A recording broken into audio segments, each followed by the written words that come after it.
The Venice Indians and the Charlotte Tarpons are the only high school football teams still left standing for the regional finals. Charlotte takes on Fort Myers, while the Indians are at home against Eastlake. ABC 7's Don Brennan talked to the Indians about the challenge ahead. Don? Scott, Eastlake is a team that the Indians know very little about. They didn't play them. They had no common opponents, and they do know one thing. They do things the Indian way, and that's the winning way right now. The season marches on for the Venice Indians. They've been one of the more successful programs over the past 10 seasons, but that state championship has eluded them since 2000.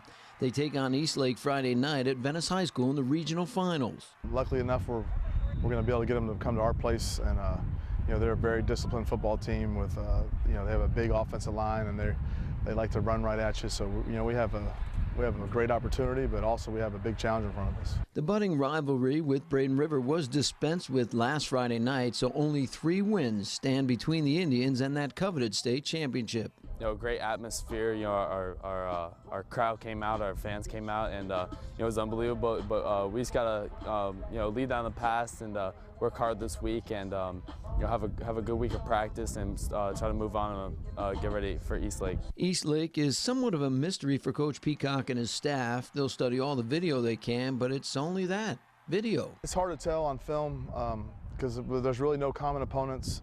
They kind of play all the all the Tampa schools, and they don't really get outside of that little realm of Tampa schools. So we have 0 common opponents. So it's kind of hard to tell. We have some film on them, and obviously they have film on us. So I think both teams are going to go back through, evaluate that, and really a week like this, we just have to try to get better.